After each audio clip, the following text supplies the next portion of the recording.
साथियों, ऐसे तो इस कोरोना के काल में लगभग हर वर्ग इससे प्रभावित हुआ है। एक वर्ग जो सबसे ज़्यादा प्रभावित हुआ है वो है बच्चों की पढ़ाई। बच्चों की पढ़ाई को लेकर पिछले 1 साल 1.5 साल से ऑनलाइन क्लासेस चल रही हैं। सरकारें कोशिश कर रही हैं कि किसी भी तरह से उनका भविष्य ना खराब हो, लेकिन दुर्भाग्य ये है कि आप सबको पता होगा कि दिल्ली के अंदर एमसीडी के भी 1600 स्कूल हैं। 1625 स्कूल एमसीडी के हैं, जिसमें लगभग 7 लाख बच्चे पढ़ते हैं। इन 7 लाख बच्चों का भविष्य वैसे ही अंधकार में है, क्योंकि एक तो पढ़ाई का लेवल बहुत ख़राब है, ऑनलाइन होने के कारण और भी स्थिति खराब हो गई है। लेकिन जो सबसे ज़्यादा दुर्भाग्य की स्थिति ये हो गई है कि इन बच्चों को जो किताबें मुहैया करानी होती हैं वो किताबें मुहैया नहीं हुई हैं। जनरली अप्रैल में हो जानी चाहिए। मैं समझ सकता हूँ कि अप्रैल के फर्स्ट वीक से ही कोरोना का बहुत ज़्यादा वेव आया, उसके कारण हो सकता है कि उनको दिक्कत हुई होगी। लेकिन जो किताब अप्रैल में मिलना था, इसका मतलब ये होना चाहिए कि उसको ख़रीदने का प्रोसेस पहले से स्टार्ट हो जाना चाहिए था, उसका टेंडर हो जाना चाहिए था, किताबें मंगवा लेनी चाहिए थी, डिस्ट्रीब्यूशन आपको अप्रैल में करनी थी। लेकिन अभी तक एमसीडी ने एक भी प्रोसेस स्टार्ट नहीं किया है।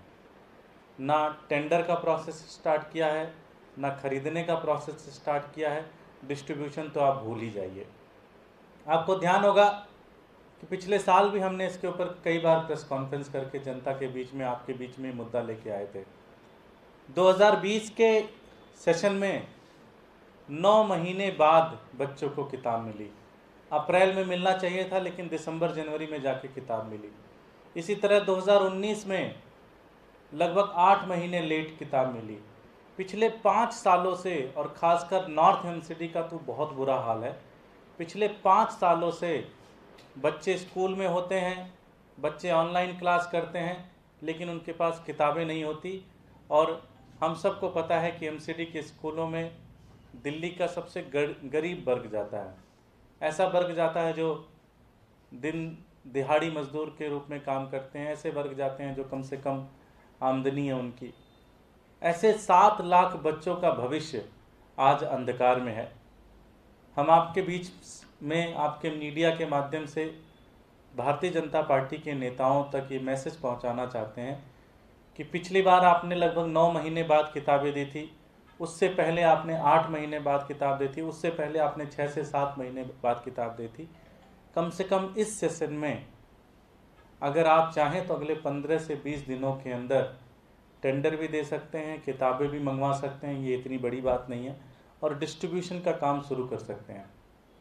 कोरोना के केसेस दिल्ली के अंदर कम आ रहे हैं, तो अब धीरे धीरे हर एजेंसी को अपने काम पे लौटना पड़ेगा। हर एजेंसी को धीरे धीरे अपनी जिम्मेदारियों की तरफ लाना पड़ेगा, और आकर जो 7 लाख बच्चे हैं उनके भविष्य के साथ ना खिलवाड़ किया जाए। तो मैं भारतीय जनता पार्टी के नेताओं से हाथ जोड़कर ये विनती करता हूँ कि ये सेशन आप मत बर्बाद होने दीजिए। आपने पिछला सेशन भी बर्बाद किया, उससे पिछला भी सेशन बर्बाद किया, उससे पिछला भी सेशन बर्बाद किया। पिछले 5 सालों से आपने बच्चों को किताबें सही समय पे नहीं दी हैं। इस बार आपके सामने मौका है कि अगले 15 से 20 दिनों के अंदर किताबें बच्चों को मुहैया कराई जाए।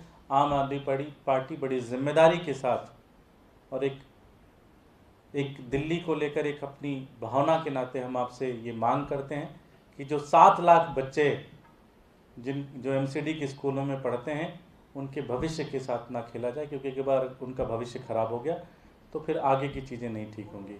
तो ये मैं भारतीय जनता पार्टी के नेताओं से ये मांग करता हूँ कि ये 7 लाख बच्चों के लिए किताब खरीदने का प्रोसेस अगले 15 से 20 दिनों के अंदर कंप्लीट किया जाए। बहुत बहुत धन्यवाद। सर, ये मोहल्ला क्लिनिक को लेकर लगातार सवाल उठाए जा रहे हैं। अजय माकन जी ने ट्वीट किया कि 100 मोहल्ला क्लिनिक पे ताला लगा है, आवारा जानवर टहल रहे हैं, और जब बीमारी खत्म हो जाएगी तब ये मोहल्ला क्लिनिक खुलेंगे। और हमने भी कई मोहल्ला क्लिनिक का दौरा किया। कोंडली में मोहल्ला क्लिनिक साल भर से बंद है। इसके अलावा बहुत ऐसी जगह पर है जहाँ मोहल्ला क्लिनिक काम नहीं कर रही। क्या कहना चाहिए? मुझे ऐसी नॉलेज में नहीं है, आपने बताया है, आप मुझे बता दीजिएगा कौन कौन सी जगहों पे चल नहीं रहा है, क्या उसका कारण है, तो इस पर उसका डिटेल आपको रिप्लाई कर देंगे। देखिए, मोहल्ला क्लिनिक एक ऐसा कॉन्सेप्ट है, हमने पूरी दिल्ली के अंदर मोहल्ला क्लिनिक से दिल्ली को जोड़ा। उसका पर्पज़ यही है कि जो बेसिक पहली जो ज़रूरत पड़ती है किसी को भी मेडिकल की, उसकी सुविधा मोहल्ला क्लिनिक के अंदर दी जाए। कौन सा मोहल्ला क्लिनिक क्यों बंद है, इसके बारे में डिटेल आपको रिपोर्ट दे देंगे।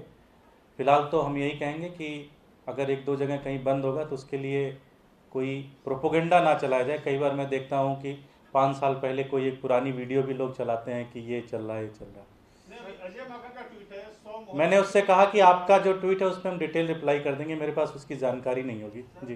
रामलीला मैदान में जो कोविड केयर सेंटर बनाया गया और डॉक्टर्स को निष्कासित करने का मामला आ रहा है, बीजेपी कह रही है कि सत्येंद्र जैन साहब से सैलरी के बारे में उनसे पूछा था लेकिन उनको सेवा से हटा दिया गया। मुझे इसके बारे में जानकारी नहीं है, इसके बारे में आपको हेल्थ मिनिस्ट्री से रिप्लाई मिल सकती है। सर, दूसरा सवाल ये है कि ब्लैक फंगस के मामले दिल्ली में तेजी से बढ़ रहे हैं। कल सीएम ने भी कहा था कि मामले बढ़ रहे हैं, दवाइयाँ नहीं, लगातार दवाइयों की दिक्कत आ रही है। आज भी हमने ऐसे कई लोगों से बात की जिनको दवाइयाँ नहीं मिल रही, क्या इस पर कहेंगे? ब्लैक फंगस से लड़ने के लिए आपको देखिए, बहुत बिल्कुल सही कह रहे हैं, और ये समस्या दिल्ली के अंदर है। खुद मेरे पास कम से कम दिन भर में 10 से 15 रिक्वेस्ट बहुत सारे लोग फ़ोन करते हैं कि कहीं से ब्लैक फंगस की दवा मिल जाए। तो मैं समझ सकता हूँ कि ब्लैक फंगस की जो दवा को लेकर जो इंजेक्शन लगने होते हैं उसको लेकर सप्लाई बहुत ज़्यादा कम है। आपको एक डिटेल रिपोर्ट भी शायद हेल्थ मिनिस्ट्री ने जारी किया था कि उनके पास कितने पेशेंट हैं अभी और उनको कितनी इंजेक्शन की ज़रूरत है, लेकिन उतनी इंजेक्शन आ नहीं पा रही है। कल आपने देखा होगा कि एलजी साहब ने भी ये ऑर्डर किया है कि जल्द से जल्द दवा आई जाए। दवा मार्केट में है नहीं, सरकार भी केंद्र सरकार से लगातार संपर्क में है कि जल्द से जल्द ये दवा आ जाए और लोगों का इलाज हो। Thank you.